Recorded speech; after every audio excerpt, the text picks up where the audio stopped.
जहाँ पर हमारा वास्तु दोष है वहाँ पर हम टेपिंग करके अपना वास्तु दोष ठीक कर सकते हैं, या लोग यहाँ तक भी बोलते हैं कि टेप लगा के हम करोड़पति बन सकते हैं। रेड टेप लगा ली, ब्लू टेप लगा ली, ग्रीन टेप लगा के। अगर वास्तु दोष है तो तोड़ना ही पड़ेगा, टेप से वो ठीक होगा नहीं। और अगर कोई टेप लगा रहा है तो आप समझिए कि वास्तु दोष था ही नहीं। इनसे स्पेसिफिकली पूछना पड़ेगा कि भाई साहब आप कौन से टेप की बात कर रहे हो, राजकुंद्रा वाले टेप की बात कर रहे हो या ये रेड टेप की बात कर रहे हो। अमिताभ बच्चन की बात करें तो एक वक्त में वो भी साउथ ईस्ट की एंट्री में रहते थे, उनका घर भी साउथ ईस्ट में था, तो उनकी एबीसीएल कंपनी डाउनफॉल्स में चली गई। अमिताभ बच्चन जी ने बताया आपको? शाहरुख खान ने कभी आके बोला कि मेरे घर में ये वास्तु दोष था और ऐसा था? बोला कभी आके आपको? एक ऐसा बेवकूफ आदमी बता रहा है जिसको पता कुछ नहीं है। अमिताभ बच्चन जी, साउथ ईस्ट वाला घर था, चेंज कर लिया, अब अच्छा हो गया। What is astro vastu? क्योंकि वास्तु तो बहुत सालों से हम सुनते आ रहे हैं, मगर पिछले कुछ सालों से ये नया टर्मिनोलॉजी आई है, एस्ट्रो वास्तु। एस्ट्रो वास्तु का जो कंसेप्ट है ना कि जैसा आपका वास्तु होगा वैसा आपका एस्ट्रोलॉजी कुंडली बनेगी, तो वो कंसेप्ट ही गलत है, वो बेसलेस है। Connecting palmistry with vastu, connecting numerology with vastu, connecting astro with vastu, ये प्रोडक्ट सेलिंग का एक तरीका है। 4 दिन में वास्तु कैसे सीखा जा सकता है? ये तो इम्पॉसिबल है। वास्तु तो 4 दिन के अंदर ही सीखा जा सकता है। जो देवताज हैं हमारे वास्तु के, वो कैसे लर्न होंगे, वो कैसे याद होंगे? हर देवता का अलग एट्रीब्यूट है, तो वो 4 दिन में कैसे आ जाएगा सर? जो लोगों ने भ्रम बनाया हुआ है कि 45 देवताज आपके फ्लोर पर हैं, इधर ये देवता है, उधर एंट्री पर वो देवता है, तो हम फ्लोर के ऊपर शूज रख के बैठे हुए हैं, तो कौन से देवताज के ऊपर हमने शूज रख दिया? शादी की एल्बम उन्होंने बेड के अंदर रखी हुई थी और उनकी शादी डिस्टर्ब हो गई। क्या ये सच है? नहीं, सच ही होगी। बेड के अंदर रखो चाहे कहीं पर भी रखो, अगर आप शादी में व्यवहार सही नहीं है आपका तो आपकी डिस्टर्ब होगी। कहते हैं कि एनर्जी सीधा टी पॉइंट को टच करती हैं और एनर्जीज इतनी वेव से आती हैं कि जितनी भी नेगेटिव एनर्जी है उस घर में जाएंगी। तो उसके लिए तो आपको टी पॉइंट के घर के आगे खड़ा होना पड़ेगा। तो आप कभी किसी टी पॉइंट के घर के आगे खड़े होगे तो क्या ऐसा हुआ है कि आप आधे घंटे बाद बिल्कुल गिर गए हो? अगर कोई किराए के घर में रहता है और वो वास्तु की रेमेडीज करता है तो क्या उसको वास्तु की रेमेडीज लगेंगी? किराए के घर में रह रहे हैं तो हम रह रहे हैं ना, घर को यूज कर रहे हैं तो लगेंगी। टी पॉइंट पे घर नहीं लेना चाहिए। ले लो, अगर सस्ता मिल रहा है तो लो, अगर आपको बेचना है अपना तो मुझे दे दो सस्ते करके। हर घर में एक प्यारा सा मंदिर होता है, इसमें लाल कपड़ा नहीं बिछाना चाहिए। घर का मंदिर नॉर्थ ईस्ट में होना चाहिए, ये बात बिल्कुल ठीक है। आपका वॉशरूम ना हो बगल में, जहाँ पे एंट्री करते ही शू रैक रखे हुए वहाँ पर भगवान का मंदिर ना हो। हनुमान जी का अगर हम बोलते हैं कि वो लाल कपड़े उनके ऊपर सूट करते हैं, बल को दिखाता है, तो हम लाल क्यों नहीं यूज करेंगे उधर? फिर कहते हैं कि मंदिर का वास्तु अलग होगा, हमारा वास्तु अलग होगा, भगवान का वास्तु अलग होगा। ये कैसी बेवकूफ़ी वाली बात है? आज के समय में वास्तु का सबसे बड़ा स्कैम क्या है?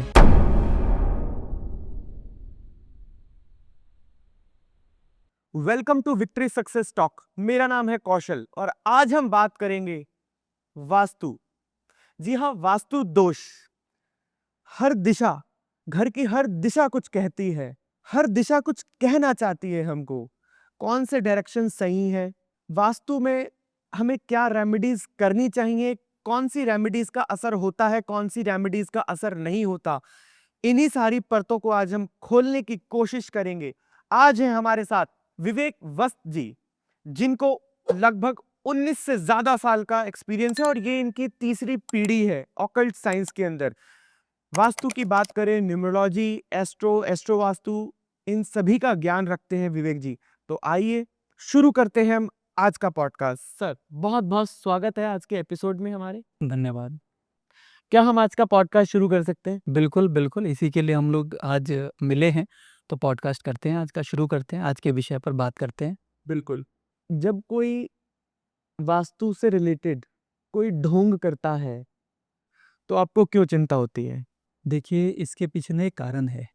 वास्तु के पीछे अगर कोई ढोंग करता है, वो सिर्फ वास्तु का नाम नहीं खराब कर रहा, वो उन सभी लोगों का नाम खराब कर रहा है जो इस फील्ड से जुड़े हुए हैं।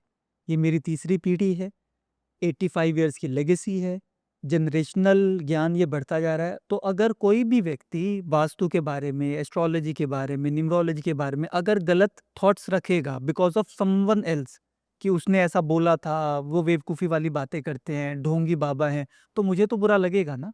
और मेरी ये ड्यूटी बनती है, मेरा ये फ़र्ज़ बनता है कि मैं आके उन सब चीज़ों को ठीक करूँ।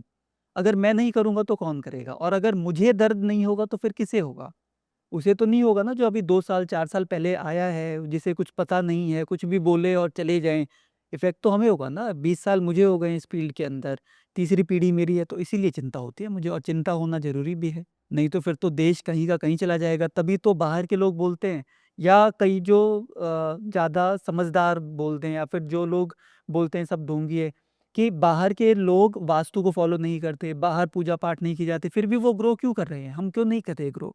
तो उनको जवाब देना बनता है ना कि what is actual numerology, actual astrology, actual vastu, actual palmistry.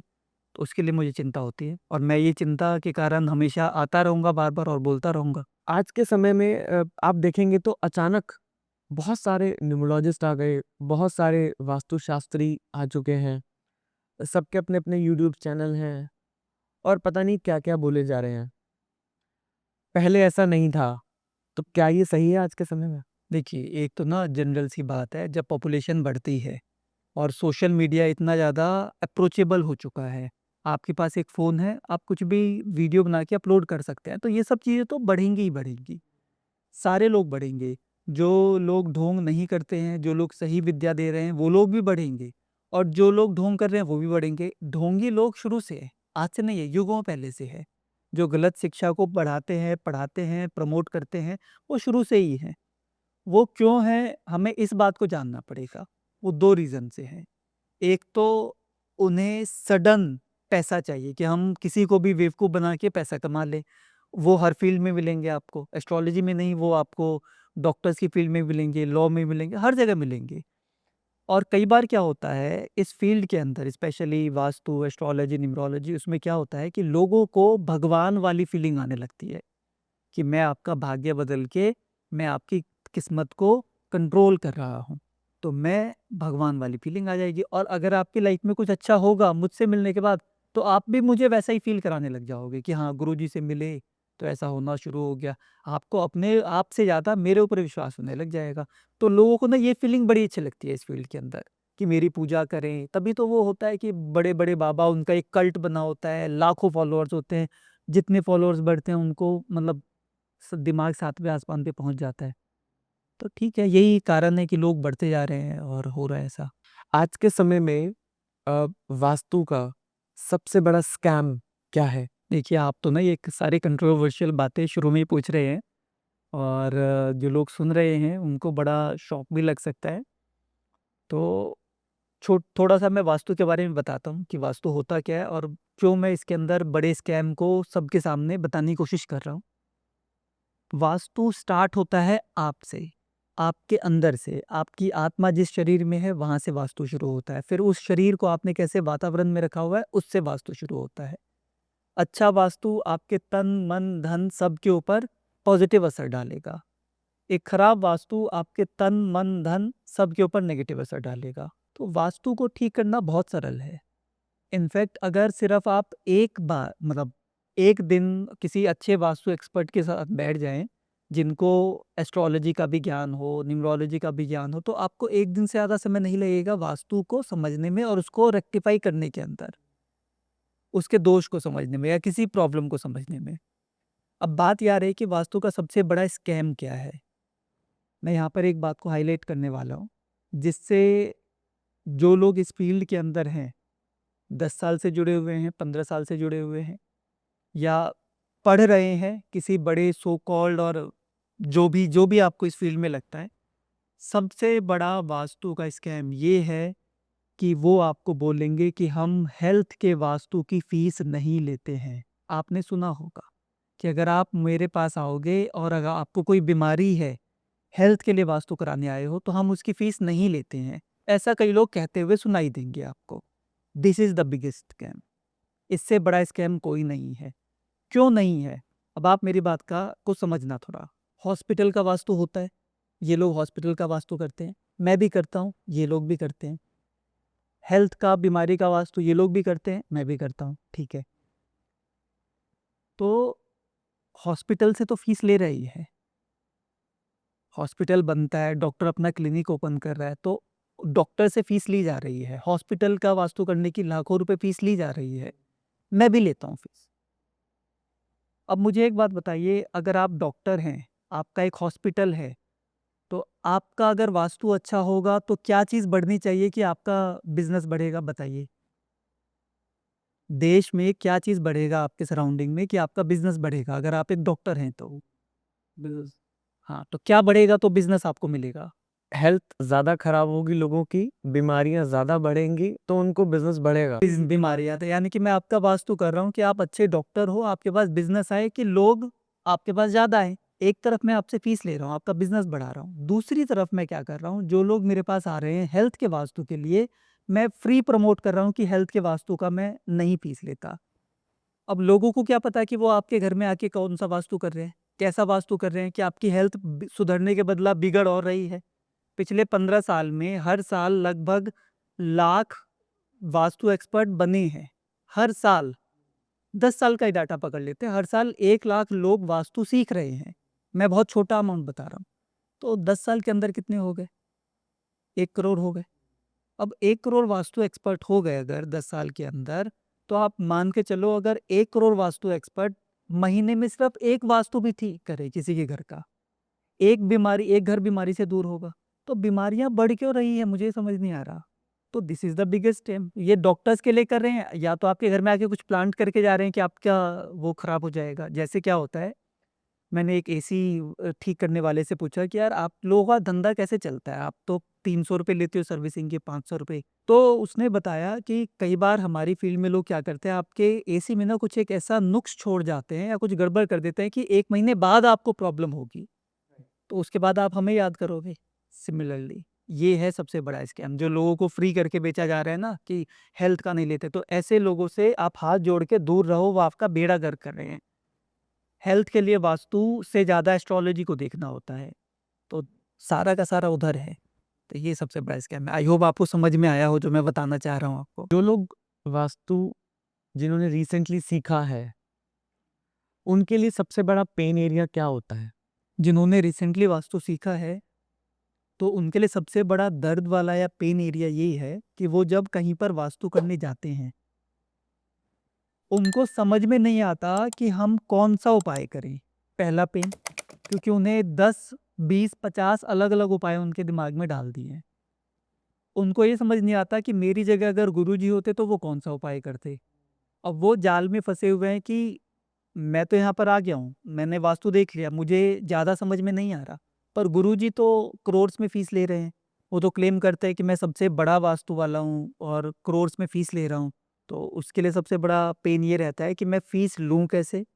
डर लगता है उसे 1 लाख रुपए भी फ़ीस लेने में, 50,000 फ़ीस लेने में भी डर लगता है और उसे ये लगता है कि कहीं मैंने कोई रेमेडी की, तो बैकफ़ायर ना कर जाए, क्योंकि उसे रेमेडी पे ट्रस्ट होता नहीं है। और वो फिर क्या करता है कि वो जो क्लाइंट होता है उसका, उसको वो खुद हैंडल नहीं करते हैं। वो क्या करते हैं कि वो क्लाइंट को अटेंड करते हैं, पर उस केस को ले जाके गुरुजी को दे देते हैं। फिर गुरुजी उनसे फ़ीस लेते हैं कि बेटा तुम मेरे पास क्लाइंट लेके आए हो, वास्तु करूँगा तो फ़ीस तो मैं लूँगा। तो अब जो बेचारा जो नया वास्तु एक्सपर्ट है, वो लोगों के घर जाके वास्तु भी कर रहा है, क्लाइंट भी आ रहे हैं, पर वो सारे क्लाइंट वो गुरुजी को जाके दे रहा है। फ़ीस गुरुजी के पास जा रही है, इसके पास बच कुछ नहीं रहा। और अगर क्लाइंट के घर में कुछ गड़बड़ हो रहा है, सुनने को इसे मिल रहा है, गालियाँ इसे मिल रही है। तो ये सबसे बड़ा दर्द है, इसीलिए जो लोग भी नए वास्तु एक्सपर्ट जो बन रहे हैं ना, या मैं जब वास्तु कराता हूँ, मेरा जो 4 डेज़ का कोर्स है या 1 महीने का ऑनलाइन उसके बाद है, उसके बाद there is no question remained. आपके पास वास्तु को लेकर एक क्वेश्चन भी नहीं बचेगा भ्रम का। कोई स्कोप ही नहीं छोड़ता मैं 4 दिन के बाद, कि आप कोई क्वेश्चन पूछो। नहीं, मगर 4 दिन में वास्तु कैसे सीखा जा सकता है? ये तो इम्पॉसिबल है। वास्तु तो 4 दिन के अंदर ही सीखा जा सकता है। ये तो वेरी मच पॉसिबल है। लोग तो 15-15 दिन और 1-1 महीने का कोर्स करा रहे हैं सर इसके ऊपर, लोगों ने किताबें लिख डाली हैं और आप कह रहे हैं सिर्फ़ 4 दिन के अंदर? 4 दिन इज़ मोर देन सफिशिएंट। और उन 4 दिनों में भी क्या होता है, पहले दिन आप जब सेशन में आते हैं तो एडजस्ट होते हैं। हाफ डे हमारा यूटिलाइज़ नहीं होता है और 2 दिनों में वास्तु सीखा जाता है और चौथे दिन जब सर्टिफिकेशन होता है, उस टाइम पे जब हम क्वेश्चन पूछते हैं ना कि अब आपको वास्तु रिलेटेड कोई क्वेश्चन बचा है? कहते हैं नहीं बचा, कोई क्वेश्चन नहीं है, हमें सब समझ में आ गया। तो वास्तु इतना सरल है, कॉम्प्लिकेटेड नहीं है वास्तु। नहीं, 2 चीज़ें हैं सर। एक वास्तु की हमने डायरेक्शंस बता दी, इन डायरेक्शंस में क्या करना है, ये डायरेक्शन क्या बोलती है, ये डायरेक्शन क्या बोलती है। फिर उसकी डेप्थ में चले जाएँ कि हमारे जो जो देवताज हैं हमारे वास्तु के, वो कैसे लर्न होंगे, वो कैसे याद होंगे, हर देवता का अलग एट्रीब्यूट है ना? तो वो 4 दिन में कैसे आ जाएगा सर? जब आप सेशन में आएंगे ना तो आपको पता चलेगा कि हम क्या क्या कवर करते हैं। आपने सिर्फ अभी 45 देवताज की बात करी, हम 45 देवताज को तो कवर करते ही हैं, हम आपके मर्म स्थान को भी कवर करते हैं उन 4 दिन की क्लासेस के अंदर ही। हम ऑरा स्कैनर भी कवर करते हैं कि अगर आपको आगे जाके ऑरा स्कैनर कैसे यूज़ करना है या उसका क्या अर्थ है, वो भी कवर होता है। डाउजिंग भी कवर होता है। तो सिर्फ वास्तु में ये चीज़ें भी हो रही है 4 दिन के अंदर। लोगों को शौक लगता है कि ये हो क्या रहा है? तो आप जो स्टूडेंट्स हैं या जो लोग सीख कर गए हैं, उनसे आप बात करेंगे तो आपको पता चलेगा कि ये 4 दिन के अंदर माइंड जो है ना ऐसे लेवल पे होता है, जब आपको चीज़ें बड़ी आसानी से सिर्फ़ इसका जो एंट्री एलिजिबिलिटी है ना मेरे कोर्स को करने के लिए, वो है कि आपने मुझसे न्यूमरोलॉजी किया हुआ हो। अगर आपने न्यूमरोलॉजी मुझसे नहीं की है तो मैं 4 दिन क्या मैं 4 साल में आपको कुछ नहीं सिखा सकता, क्योंकि vastu is completely connected with numerology. Numerology सिखाइए देन 4 डेज़ आर सफिशिएंट। और 45 देवताज़ जो है ना, जो लोगों ने भ्रम बनाया हुआ है कि 45 देवताज़ आपके फ्लोर पर हैं, इधर ये देवता हैं, उधर उधर एंट्री पर वो देवता है। तो हम फ्लोर के ऊपर शूज़ रख के बैठे हुए हैं, तो कौन से देवताज़ के ऊपर हमने शूज़ रख दिया? अब ये कौन जवाब देगा फिर? तो एक्चुअल में जो ये लोग करते हैं ना, ये बताते नहीं हैं, पढ़ाते कुछ हैं, करते कुछ हैं। करना और दिखाना फ़र्क है। अगर जिस दिन करना और दिखाना सेम हो जाएगा ना, वास्तु सिर्फ़ 3 दिन का ही कोर्स है, 4 दिन का ही कोर्स है। उससे ज़्यादा है ही नहीं। और कोई एडवांस, कोई आगे वाला लेवल कुछ नहीं है वास्तु के अंदर। सिर्फ़ ये 4 दिन चाहिए। आपको ज़ीरो नॉलेज के साथ आओ वास्तु की और परफेक्शन के साथ आप जाओगे। खुशी-खुशी।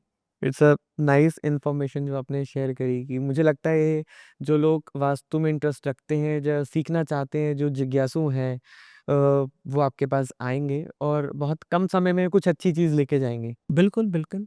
मुझे वास्तु कराते हुए 10 साल हो गए हैं। पर आप कभी भी, आज तो हम पॉडकास्ट में बैठ के बात कर रहे हैं क्योंकि करना पड़ेगा, अगर मैं नहीं करूँगा तो फिर मुश्किल हो जाएगी। 10 साल हो गए हैं, मेरी कोई एडवर्टाइज़मेंट अबाउट वास्तु कोर्स नहीं है, अब शुरू हो रही है। अब मैं प्रमोट कर रहा हूँ, इससे पहले देयर वाज़ नो प्रमोशन, कोई प्रमोशन ही नहीं है, कोई मुझे वास्तु टीचिंग के नाम से जानता ही नहीं है, जबकि मैं ये 10 साल से कर रहा हूँ। जो ये नए जो वास्तु वाले आप बता रहे हैं ना, देवता वास्तु कर लो, फिर ऐसा कर लो, ये सब बिल्कुल नए वाले हैं ये। ये आफ्टर कोरोना वाले हैं ये, ना कोरोना काल के बाद वाले हैं ये। सब नए आए हैं, उस टाइम पे सोशल मीडिया बढ़ गया तो जिसने जो बकवास करनी है आके कर देते हैं। ये है। As per vastu perfect entries घर की क्या होती हैं? परफेक्ट एंट्रीज़ घर की अगर हम बात करें कि आपका पूरा घर है, अगर पूरी बिल्डिंग आपकी है, तो उसके अंदर परफेक्ट एंट्री है ईस्ट या फिर वेस्ट, अगर पूरी बिल्डिंग आपकी है तो। पर अगर पूरी बिल्डिंग आपकी नहीं है, आपका कोई फ्लैट है या अपार्टमेंट है, सोसाइटी फ्लैट है, वहाँ पर जो एंट्रीज़ देखी जाती है ना, वहाँ पर एंट्रीज़ के लिए हम बालकनी का यूज़ करते हैं। वहाँ पर वो 3 बाय 10 की जो एंट्री है ना, वो कंसीडर नहीं होती है। बालकनीज़ कंसीडर होती है फॉर द एंट्री। तो अगर आपकी बालकनी ईस्ट या वेस्ट में है, इंडिया के अंदर, वो बेस्ट है, परफेक्ट है एंट्री। अगर वहाँ पर है, चाहे कि ईस्ट के किसी भी कोने में है, साउथ ईस्ट में है, नॉर्थ ईस्ट में है, ईस्ट में है प्रॉपर, 0 डिग्री ईस्ट है, 20 डिग्री ईस्ट है, सब चलेगा, या वेस्ट है, सब चलेगा। ये दोनों ही परफेक्ट एंट्री है। क्योंकि मुझे लगता है आधे से ज़्यादा लोग तो यही सोच के बैठे हैं कि हमारी एंट्री जो घर की एंट्री है, वो ही हमारी एंट्री है, उसी से कैलकुलेट करते हैं सारी चीज़ें ही। आपका अगर सोसाइटी फ्लैट है, तो घर की एंट्री नहीं है आपकी। बिल्डिंग पूरी आपकी है, तो आपकी घर की एंट्री है। क्योंकि आप देखिए ना, जब हमारी बिल्डिंग पूरी होती है, तो जो हमारी एंट्री है, वहीं पर बालकनी होती है। पर सोसाइटी फ्लैट में तो नहीं होता ना ऐसा। तो सोसाइटी फ्लैट में अलग होता है। तो आपको अगर एंट्रीज़ को लेकर कोई डाउट है, तो सिर्फ़ एक मैप पर आप अपना लेआउट भेज देंगे, उससे हम बता देते हैं। अगर एक गली है और गली आगे से बंद है, तो क्या उस गली में हमें घर लेना चाहिए एज़ पर वास्तु? देखिए, ये जो गली वाला कंसेप्ट है ना, मैं अब आपको ना इसको समझाता हूँ, थोड़ा-सा ढंग से समझाता हूँ। हमारा जो घर है ना, जहाँ पर हम रहते हैं, वहाँ पर धूप, हवा, पानी अच्छे से सर्कुलेट हो। गली बंद है, इसको हम थोड़ी देर के लिए भूल जाते हैं। हम ये देखते हैं कि हमारे घर का एक ही एंट्री है और पीछे घर के अंदर कोई भी वेंटिलेशन नहीं है, पूरा घर हमारा बंद है। तो हवा सामने से आएगी, पर वो घूम के जाएगी कहाँ से, निकलेगी कहाँ से, वो कोई रास्ता नहीं है। तो वेंटिलेशन का स्कोप नहीं है। जब हमारा घर तीनों तरफ से चार बंद है, सिर्फ एक एंट्री है। अब मान लेते हैं कि कोई गली बंद है हमारी, और हम गली के बिल्कुल एंड वाले मकान में रहते हैं। अगर उस गली में हमारा मकान बिल्कुल एंड में भी आता है, गली बंद है, पर अगर कोई वेंटिलेशन का स्कोप है हमारे घर में पीछे की तरफ से या साइड से, तो वो गली बंद से हमें कोई फ़र्क नहीं पड़ेगा। हमारा मकान बंद होना चाहिए या खुला होना चाहिए, उससे फ़र्क है। लोगों ने गली बंद डाल दिया, क्यों? कंसेप्ट बिल्कुल ठीक है। गली बंद का मतलब है कि हवा आ रही है, वो सर्कुलेट नहीं हो रही। तो ये आपके घर के लिए है। अगर आपका घर बंद है जिसमें वेंटिलेशन नहीं है, उसके लिए कंसेप्ट काम करता है। गली बंद हो, खुली हो, कोई फ़र्क नहीं पड़ेगा। अगर आपका मकान बंद है, तीनों चारों तरफ से वेंटिलेशन नहीं है, तो that is zero for you. अगर मकान में वेंटिलेशन अच्छा है, तो उसके अंदर गली बंद हो, खुली हो, कोई फ़र्क नहीं पड़ता। तो this concept is for your personal property. गली बंद इज़ गुड, कोई प्रॉब्लम नहीं है। अभी मैंने रिसेंटली एक प्रॉपर्टी परचेज़ किया है जिसकी डबल एंट्री है। बाय चांस गली बंद है, पर जो मैंने प्रॉपर्टी परचेज़ की है उसके पीछे से भी 4 फुट की एंट्री है, जो कि बहुत अच्छा वेंटिलेशन दे रही है, और लोग उसको वास्तु इनऑस्पिशियस कह के छोड़ के चले गए। मैंने वो प्रॉपर्टी सस्ते में खरीदी, मेरा फ़ायदा हो गया। What is astro vastu? क्योंकि वास्तु तो बहुत सालों से हम सुनते आ रहे हैं, मगर पिछले कुछ सालों से ये नया टर्मिनोलॉजी आई है, एस्ट्रो वास्तु। ये एस्ट्रो वास्तु क्या है और कैसे काम करता है, शॉर्ट में बताइएगा। बताता हूँ बिल्कुल शॉर्ट में। पहले मुझे आप ये बताइए कि इस फ़ील्ड में आपको रिसर्च या काम करते हुए लगभग कितना समय हो गया है? एस्ट्रोलॉजी, न्यूमरोलॉजी, वास्तु की फ़ील्ड में आप कितने समय से इंटरेस्टेड हैं इस फ़ील्ड के अंदर लगभग? मैंने काम नहीं किया है, मगर मैंने सुना है इसके बारे में, क्योंकि ये टर्म आज के समय में बहुत फेमस टर्म हो चुका है। फिर भी कितना समय पहले सुना? साल, 5 साल, 7 साल, और आप इस फ़ील्ड में कितने समय से? मुझे लगता है कि मैं 2-3 साल से सुन रहा हूँ ये वर्ड। आप इस फ़ील्ड के अंदर, और मेरे ख़्याल से कितना समय हो गया होगा? 5-7 साल हो गया होगा आपको इस फ़ील्ड के अंदर ना? राइट। आप ये बात बोल रहे हैं कि ये इस फ़ील्ड में आप कुछ नया सुन रहे हैं, है ना? मुझे 20 साल हो गए हैं इस फ़ील्ड के अंदर। ये जो एस्ट्रो वास्तु है ना, ये टर्म आया वहाँ से कि आपका जन्म आपके एस्ट्रोलॉजी कुंडली के हिसाब से होता है या वास्तु के हिसाब से होता है। किसी ने दिमाग में डाल दिया कि जैसा घर का वास्तु होगा वैसा आपका जन्म होगा। वहाँ से ये एस्ट्रो वास्तु आया कि आप अपने घर का वास्तु ठीक करो, आपकी एस्ट्रोलॉजी की कुंडली ठीक बनेगी। तो मुझे ये समझ में नहीं आता कि जब आप इस धरती पर आए हैं, घर उसके बाद मिला है ना आपको, जन्म तो आपका हॉस्पिटल में हुआ है। तो एस्ट्रो वास्तु का जो कंसेप्ट है ना कि जैसा आपका वास्तु होगा वैसा आपका एस्ट्रोलॉजी कुंडली बनेगी, तो वो कंसेप्ट ही गलत है, वो बेसलेस है। क्योंकि कुंडली तो पहले बनेगी। कुंडली पहले बनेगी, आपका जन्म होगा, आप हॉस्पिटल में जन्म लोगे, तो हॉस्पिटल के वास्तु से आपका जन्म होना चाहिए इसका मतलब। और इसका मतलब कि उस हॉस्पिटल में जितने लोग जन्म लेंगे सबकी कुंडली एक जैसी बननी चाहिए। अब इन बेवकूफ़ों को कौन समझाए?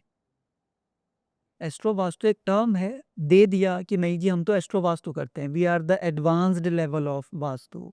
हम नॉर्मल वास्तु नहीं करते, we are doing astro vastu.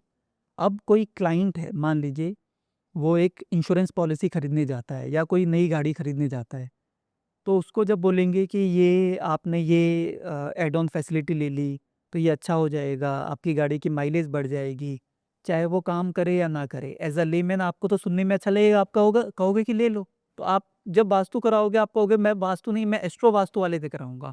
वो एस्ट्रो के साथ कनेक्ट करके बताएगा, मैं सिंपल वास्तु नहीं कराऊँगा। This is how they are selling their product, astro vastu. अभी एक नए कोई आ गए हैं। बेसिकली 2-3 साल पहले क्या हुआ था कि मैं जब वास्तु करा रहा था ना, मैंने इंट्रोड्यूस किया पामिस्ट्री एंड वास्तु को कनेक्ट करके।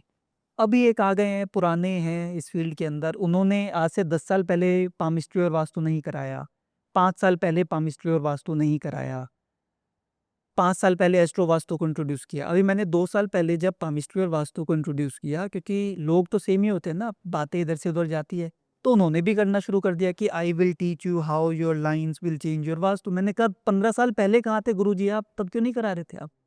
तो connecting palmistry with vastu, connecting numerology with vastu, connecting astro with vastu, ये प्रोडक्ट सेलिंग का एक तरीका है।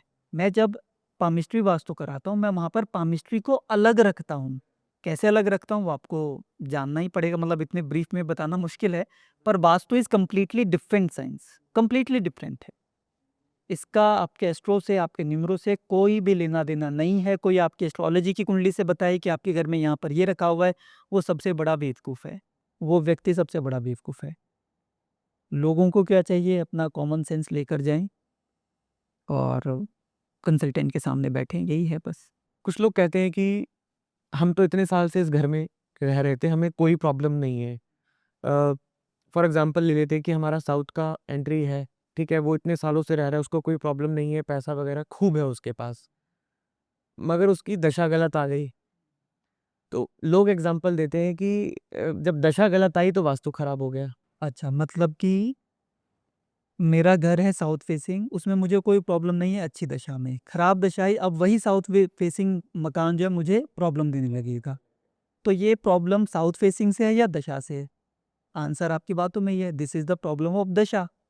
तो दशा की प्रॉब्लम है ना, उसको आप साउथ फेसिंग से क्यों जोड़ रहे हो? इंडिया के अंदर जो मैंने आपको फेसिंग बताया, east and west are the best, second best है साउथ फेसिंग इंडिया के अंदर। तो साउथ फेसिंग में कोई प्रॉब्लम ही नहीं है। Even I promote south facing properties. तो जब हम वास्तु की बात करते हैं तो हमें कुंडली देखनी चाहिए कि not required? Before purchasing buying the property, जब आप प्रॉपर्टी प्लान कर रहे हो वहाँ पर हमें देखना चाहिए आपका एस्ट्रोलॉजी न्यूमरोलॉजी कि कहीं आप जो प्रॉपर्टी परचेज करने जा रहे हो उसमें कोई प्रॉब्लम तो नहीं है, क्या कुछ लॉस के वो तो नहीं है उसके अंदर कनेक्शंस। तो बिफोर बाइंग द प्रॉपर्टी, एक बार आपने प्रॉपर्टी परचेज कर ली, आपके एस्ट्रोलॉजी का काम खत्म। उसके बाद सिर्फ वास्तु ही होगा उसके अंदर। And even a good architect, उसको बहुत अच्छा वास्तु आता है। सो कॉल्ड वास्तु एक्सपर्ट से ज़्यादा अच्छा वास्तु आता है उसको। वो बेचारे को पता ही नहीं है, अपनी शक्तियों का एहसास ही नहीं है। और क्यों उस पर लोग विश्वास भी नहीं करते, कहते तू तो आर्किटेक्ट है, तुझे वास्तु क्या आएगा, हम वास्तु कराएंगे गुरुजी से। ये फ़र्क होता है। सर, घर के मंदिर की हम बात करते हैं, हर घर में एक प्यारा-सा मंदिर होता है। तो उसमें भी बहुत सारे भ्रम हैं, नॉर्थ ईस्ट को लेके या फिर अ, पहले नॉर्थ ईस्ट को लेके बहुत सारे भ्रम थे, फिर उन्होंने कहा कि भई इसमें लाल कपड़ा नहीं बिछाना चाहिए टेंपल में। तो ये डू एंड डोंट्स क्या हैं हमारे घर के टेंपल के? घर के मंदिर को लेके डूज़ और डोंट्स। पहले तो हम ये बात कर लेते हैं कि घर का मंदिर होना कहाँ पर चाहिए। घर का मंदिर नॉर्थ ईस्ट में होना चाहिए, ये बात बिल्कुल ठीक है। पर क्या कहीं और अगर मंदिर होगा तो देयर इज़ अ प्रॉब्लम। क्या ऐसा है? ऐसा बिल्कुल नहीं है। घर के मंदिर में हम भगवान को बिठाते हैं जिनकी हम पूजा करते हैं। हमें हमारा ऐसा मानना है और दिस इज़ मतलब ये ठीक बात भी है कि भगवान जो है, जो क्रिएटर हैं, जो गॉड उन्होंने हमें बनाया है। घर के मंदिर में हम उनको रख रहे हैं। क्या हमारी इतनी वो हो सकती है शक्ति कि हम भगवान को अपने हिसाब से पाल लें? ऐसा तो नहीं हो सकता ना। तो भगवान को हमें वहाँ पर रखना चाहिए जहाँ पर हम अच्छे से पूजा कर सकें। हमें अपनी सहूलियत देखनी है। चाहे वो वेस्ट हो, ईस्ट हो, साउथ हो, नॉर्थ हो, कोई फ़र्क नहीं पड़ेगा। अगर हम वेस्ट में रख के या साउथ में रख के भगवान को पीसफुली पूजा कर सकते हैं तो में भी भगवान चलेंगे। भगवान को हम नहीं कंट्रोल कर सकते। हम सिर्फ इतना कंट्रोल कर सकते हैं कि हम पीसफुली कहाँ पर बैठकर पूजा करें। तो ये भगवान को कहाँ रखना है वो ख़त्म ही हो जाता है कंसेप्ट। कहीं पर भी रख सकते हैं। आप कंफर्टेबल होने चाहिए। आपका वॉशरूम ना हो बगल में, आपका टॉयलेट ना हो बगल में, ऊपर छत पे कोई टॉयलेट ना हो। जहाँ पे एंट्री करते ही शू रैक रखे हुए वहाँ पर भगवान का मंदिर ना हो। बस ये सारी चीज़ें कॉमन सेंस है। भगवान में शुद्धता होनी चाहिए, हमें साफ सुथरा और शुद्ध रखना है, सिंपल हो गया ही। अब आते आते हैं लाल कपड़ा नॉर्थ ईस्ट में नहीं होना चाहिए, पीला कपड़ा नॉर्थ ईस्ट में नहीं होना चाहिए। आप सबसे पहले कह रहे हो कि नॉर्थ ईस्ट में टेम्पल रखो, मंदिर रखो, फिर आप कहते हो कि लाल कपड़ा मत रखो, तो ये तो फिर गड़बड़ बात हो गई ना। हमारे जो भगवान जिस ड्रेस में हमने पूजा है, जिस तरीके से हम उनको जानते हैं, तो हम उनको उसी तरीके से पूजेंगे ना। हनुमान जी का अगर हम बोलते हैं कि वो लाल कपड़े उनके ऊपर सूट करते हैं, बल को दिखाता है, तो हम लाल क्यों नहीं यूज़ करेंगे उधर? शक्ति का एक वो है रेड कलर, ब्लड का हमारे कलर है रेड, तो ये एनर्जी का भी है। हमारे जो ब्लड सेल्स हैं, वो रेड कलर के हमारे को शक्ति देते हैं, तो क्यों नहीं यूज़ करेंगे? और क्या हम रेड कलर का यूज़ करते हैं उससे प्रॉब्लम क्या है? ये आज तक इन्होंने आइडेंटिफ़ाई नहीं किया। आज तक इन्होंने कोई प्रेडिक्शन दिया है? किसी भी वास्तु एक्सपर्ट की आप बातें सुन लीजिए कि आप रेड कलर का कपड़ा रखोगे मंदिर में, तो आपका नुकसान होगा। भाई नुकसान क्या होगा वो बताते तो जाओ, और कब होगा ये भी तो बताओ। मैंने आज रेड कलर का कपड़ा रखा है, कब नुकसान होगा? फिर ये बोलेंगे इसका असर 6 महीने में आता है। तो अगर मैंने बीच में 2 दिन हटा दिया तो असर खत्म हो जाएगा? या कंटिन्यूटी में कोई नजर रखे हुए हमारे मंदिर पर कि 6 महीने हो गए, अब इनको प्रॉब्लम दो? तो लाल कपड़ा रखें, रेड वो येलो रखें, और कौन सा कपड़ा रखें? वाइट कलर का कपड़ा रखे हम लोग मंदिर में पूजेंगे क्या? हमें एनर्जी चाहिए वहाँ से, हमें अच्छा लगे, रेड कलर के फूल अच्छे लगते हैं, रंग कलरफुल चीज़ें होती है, चंदन हमारा रेड होता है, सफ़ेद चंदन करके हम पूजन करेंगे क्या? कैसी बातें कर रहे हैं ये लोग? ये तो आपने बिल्कुल ही एक जो मिथ है उसको ब्रेक कर दिया है यहाँ पे, क्योंकि अ, बहुत सारे ऐसे वास्तुशास्त्री हैं जो एक्सपर्ट्स हैं, अपने आप को एक्सपर्ट्स बोलते हैं, वो साफ-साफ बोलते हैं कि लाल कपड़ा नहीं बिछाना, मगर आप कह रहे हो कोई ज़रूरत नहीं है। नहीं, तो कोई ज़रूरत नहीं है ना, आप रेड कलर का कपड़ा बिछाओ, क्यों नहीं बिछाओगे? अच्छा एक बात बताओ आप मुझे, यही गधे लोग जो हैं बेवकूफ़, सॉरी, है ना? तो ये जो बेवकूफ़ लोग हैं, ये बोलते हैं कि ये वाले मंदिर में बहुत पैसा आता है। कौन-सा वाला मंदिर? सोमनाथ का मंदिर हो गया, या तिरुपति बालाजी का हो गया, या फिर जो हमारा मुंबई में है गणेश जी का सिद्धिविनायक है, वहाँ पर बोलते हैं बहुत पैसा आता है। वहाँ पर तो रेड कलर का यूज़ हो रहा है, तो फिर कहाँ गया वो रेड कलर का कंसेप्ट? एक तरफ आप बता रहे हो कि उस मंदिर का वास्तु ऐसा है, उस कारण से वहाँ पे रेड कलर का कंसेप्ट खत्म हो गया। हमारे घर में ही रेड कलर का कंसेप्ट लगेगा क्या? तो ये जो कंसेप्ट है रेड कलर का, वो हमारे घर में है। उधर बताते हैं कि अरे ये मंदिर इतना कमा रहा है क्योंकि इसकी एंट्री ऐसी है, वेंट्री ऐसी। मैं कहता हूँ कि तुम यार बिल्कुल ही बेवकूफ़ हो क्या? फिर कहते हैं कि मंदिर का वास्तु अलग होगा, हमारा वास्तु अलग होगा, भगवान का वास्तु अलग होगा। मैं कहा ये कैसी बेवकूफ़ी वाली बातें हैं? आप खुद बताओ ना, मंदिर में रेड कलर है या नहीं है? बताओ आप। अयोध्या मंदिर बना है, आप गए हो अंदर, वहाँ पर ड्रेस देखी है आपने भगवान की, कौन से कपड़े में कौन से फूल चढ़ते हैं? क्या रेड है वहाँ पर या नहीं है? क्या वहाँ पर पैसा आ रहा है, चढ़ावा आ रहा है या नहीं आ रहा है? बताओ आप। देखो सर, मंदिर का ऑरा एक अलग होता है, घर का ऑरा एक तो अलग घर होता है। में भी तो हम मंदिर पूजन कर रहे हैं ना, और क्या अलग होता है? हमें तो मंदिर से ज़्यादा और वो चाहिए ना कि घर में और रेड यूज़ करें, क्योंकि मंदिर में तो बहुत सारा रेड है, हम थोड़ा-सा तो कर ले रेड यूज़। तो ये तो वहाँ पर भी कंसेप्ट गलत हो गया फिर तो। Where is the concept? है क्या कंसेप्ट? नहीं, कांसेप्ट तो कोई नहीं बता रहा। तो कंसेप्ट ही नहीं है ना कि रेड कलर बेकार है, मंदिर के लिए अच्छा है, क्यों अच्छा है?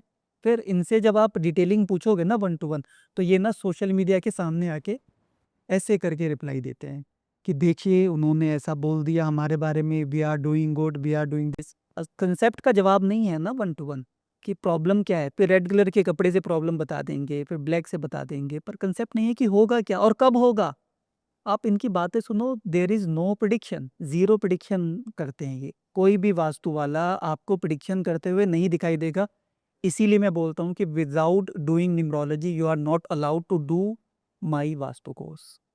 You have to do numerology. अगर कोई किराए के घर में रहता है और वो वास्तु की रेमेडीज़ करता है, तो क्या उसको वास्तु की रेमेडीज़ लगेंगी? बिल्कुल लगेंगी। अगर किराए के घर में रह रहे हैं तो हम रह रहे हैं ना, घर को यूज़ कर रहे हैं तो लगेंगी। बिल्कुल लगेंगी, क्यों नहीं लगेंगी? अ, कुछ लोग कहते हैं कि सिर्फ़ 20% ही इफ़ेक्ट्स आएगा उन रेमेडीज़ का, क्योंकि जो घर है, उसका जो घर का मालिक है, उसके पेपर्स जो हैं, वो किसी और के नाम पे हैं। बिल्कुल ठीक बात है। और ये परसेंटेज इनको निकालना कौन सिखा रहा है? 20% कहाँ से इन्होंने निकाला? और 20% क्या काम करेगा कि मैं जॉब पे जा रहा हूँ तो आज जो अगर मैं बिज़नेस में जा रहा हूँ, तो मैं सिर्फ़ 20% ही दिमाग लगेगा मेरा, 80% मेरा वास्तु के कारण रह जाएगा क्या? And where is the formula of 20%? कि अगर मैं ट्वें मुझे अगर किराए के घर में रहकर, आपने कई बार सुनी होगी ये बातें कि इस वाले घर में कोई जितने भी लोग किराए पर आए हैं, वो अपना मकान बनाकर गए हैं। तो वहाँ पर उस घर का वास्तु इतना ज़्यादा पावरफुल है कि 20% में वो इतना पैसा कमा रहा है। मतलब 20% वाला फ़ॉर्मूला है कहाँ से? आया कहाँ से? और जिसके पास घर नहीं है, जो बेचारा किराए के घर में ही रहता है, ऐसा तो नहीं है ना कि हर किसी के पास घर है। भारत में अधिकतर लोगों के पास घर है, पर आप विदेश में जाओगे उनके पास अपना घर नहीं है। दुबई में जो लोग काम कर रहे हैं भारत से जाके, उनके पास अपना घर नहीं है। तो they are working with 20% of brain. 20% दिमाग के साथ ही काम कर रहे हैं क्या? 20% एनर्जी है। मतलब उनके अंदर इतनी शक्ति है कि 20% में भी वो इतना अच्छा कर रहे हैं। तो ये बे फिर वही वाली बात आती है ना कि where is the common sense?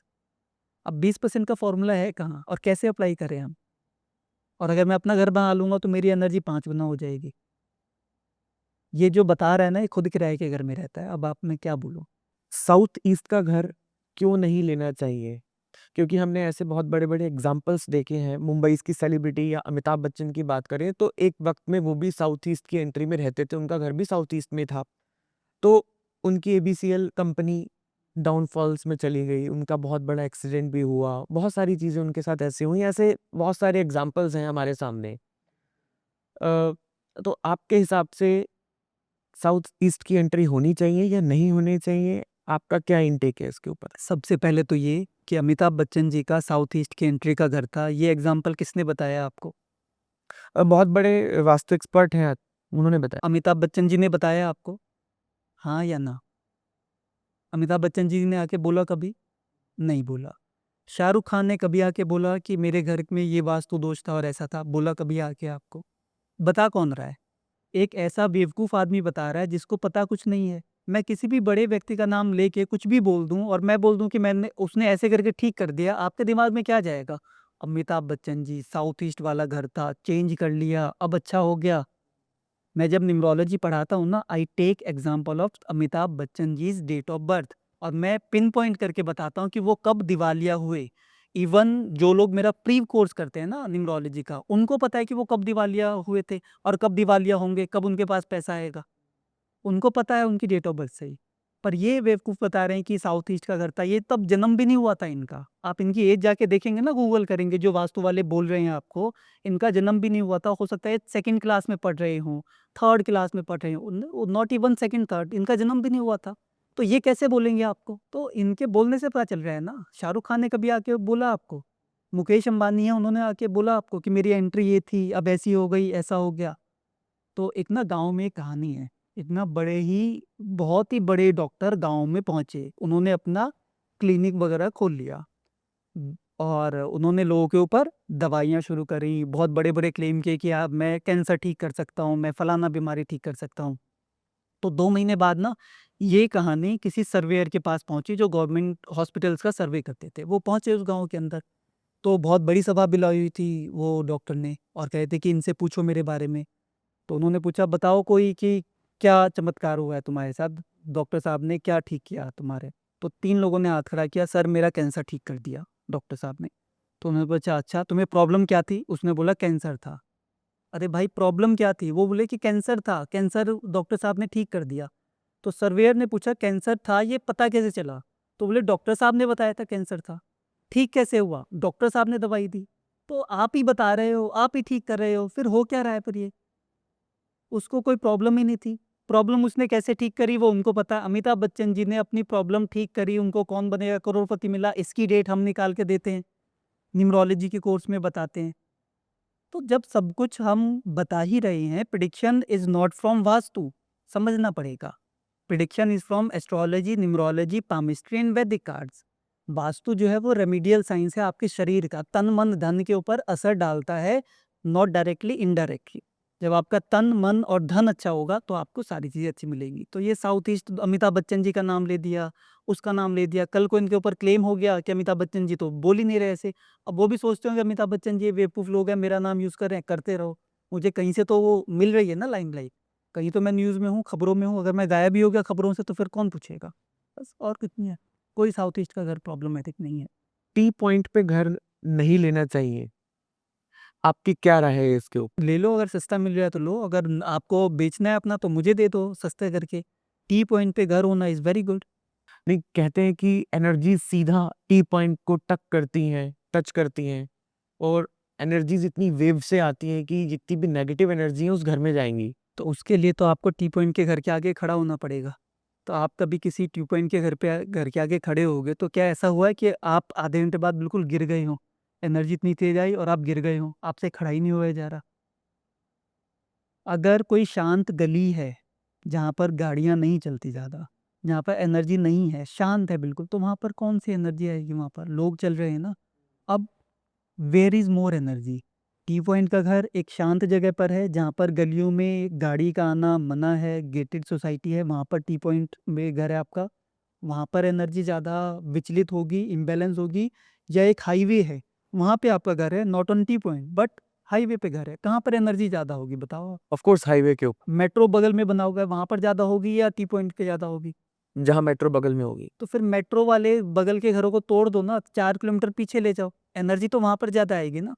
ये तो वही वाली बात हो गई कि काला बंदर सबसे खतरनाक है। काला बंदर देखा किसने? किसी ने नहीं देखा। इन्होंने ही काला बंदर देखा, इन्होंने ही उसे पकड़ा, इन्होंने उसे मारा, इन्होंने उसे भगाया। हो क्या रहा है? Where is the energy? Energy तो दिखाई दी नहीं, एनर्जी तो आपके अंदर है। आप रहो, टी पॉइंट का घर मिलता है। There are so many examples, करोड़पति लोग हैं। पीतमपुरा में, दिल्ली के पीतमपुरा में there is a house on T point जिसका वैल्यू अभी 100 सीआर होगा। वो उस घर को बेच नहीं रहे हैं।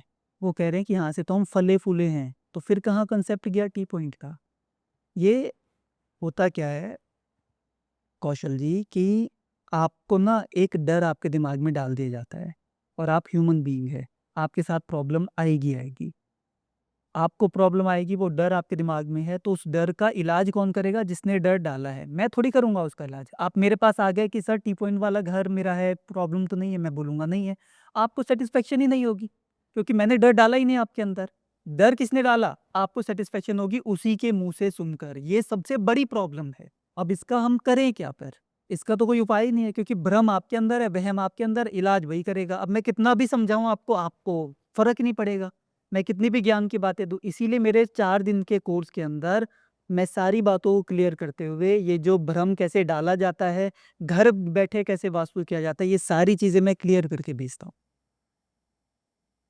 तो there is no problem in T point house. आप बेचिए मुझे, दीजिए मुझे। एक और चीज़ के ऊपर हम बात कर लें, कॉर्नर हाउस के ऊपर हम बात करेंगे, क्योंकि कॉर्नर हाउस का भी सडनली एकदम से हाइक हुई हैं चीज़ें कि कॉर्नर हाउस हमें नहीं लेना चाहिए, क्योंकि 10 साल बाद प्रॉब्लम आ जाएगी। और कहा तो ये भी जाता है कि कॉर्नर हाउस में 10 साल बाद एक मौत भी हो जाएगी। वही है ना कि होता क्या है कि हम जब स्कूल जाते हैं, आप स्कूल जी में जब 4th क्लास में गए थे, 5th क्लास में गए थे, तो बचपन में ड्रेस कैसी होती है हमारी? क्या पहन के जाते हैं हम लोग? टी-शर्ट, टी-शर्ट और निक्कर, निकर। निक्कर। ये लोग निक्करों में हैं अभी, ज्ञान इतना इनका अभी उधर ही है, स्कूल अभी पूरा हुआ नहीं है और ये लोग इस तरीके की बातें करेंगे कि कॉर्नर का हाउस ये हो जाएगा, वैसा हो जाएगा। देखिए, प्रॉब्लम आनी है तो वो किसी भी घर में आ जाएगी ना। आपके घर में वास्तु दोष है, कॉर्नर में है, चाहे कहीं पर भी है, उससे कोई फ़र्क नहीं पड़ेगा। कॉर्नर की प्रॉपर्टीज़ ज़्यादा महँगी बिकती है। बिल्कुल। तो फिर वास्तु दोष है तो फिर वो ज़्यादा महँगी क्यों बिक रही है? कॉर्नर के फ्लैट ज़्यादा महँगे बिकते हैं। सोसाइटी में आप चले जाओ, जो कॉर्नर का फ्लैट है, 3 साइड ओपन है, कॉर्नर का है, वो ज़्यादा महँगा बिकता है। प्रॉपर्टी डीलर का सबसे फेवरेट जो लैंड होती है वो कॉर्नर ही होती है। अब आप बताइए मुझे, अगर आपने कोई कॉर्नर का प्रॉपर्टी परचेज़ किया, तो उसका वैल्यू 20% आप 20-30% ज़्यादा देते हैं। आपने महँगी प्रॉपर्टी परचेज़ कर ली। गलती से आपको थोड़ा-सा भी वास्तु के अंदर इंटरेस्ट है, आपने कहीं पर ये सुन ली होगी ना, तो उसको सबसे पहले आप बुलाएँगे और आप अभी 50% ज़्यादा फीस देंगे उसकी। This is the game. आप समझ नहीं रहे हैं। मुझे अगर अपना बिज़नेस फैलाना है, तो मैं उन लोगों को फैलाऊँगा ना जो मुझे ज़्यादा पैसे दे सकते हैं। ज़्यादा पैसे कौन देगा? नॉर्मल घर वाला या टिप वो कॉर्नर वाला? कौन देगा ज़्यादा फीस मुझे? उस कॉर्नर। जिसने महँगी प्रॉपर्टी ली है। तो दिस इज़ द कांसेप्ट। मेरा ये वो है, ट्रिक है कि मैं कॉर्नर वाले को डराऊँ, वो ज़्यादा पैसे देगा। उसके पास परचेज़िंग पावर ज़्यादा है, मेरी फ़ीस अगर 10 लाख है, वो 15 लाख देगा। ये है, ये तो भोली जनता और ये श्रूड लोग, लोगों को फँसाओ, पैसा कमाओ, ये इनका काम है। अ, विवेक जी, घर का वेस्ट डायरेक्शन कैसा होना चाहिए? वेस्ट डायरेक्शन कैसा होना चाहिए? वेस्ट में आपका बेडरूम हो सकता है। घर में जो भी लोग रहते हैं कपल का, वेस्ट में किचन बहुत अच्छी मानी जाती है और किचन बहुत अच्छी होती भी है वेस्ट के अंदर अगर आप किचन बनाते हैं। वेस्ट में अगर आपके बच्चे का स्टडी रूम है, वो बहुत अच्छा है। वेस्ट में even toilet is also permissible.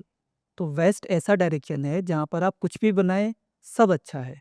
Each and everything, toilet से लेकर किचन तक, किचन से लेके स्टडी रूम तक, बेडरूम तक, पेरेंट्स का bedroom, everything is good in west. West में सब कुछ अच्छा है और स्पेशली भारत के अंदर वेस्ट में बहुत अच्छा है।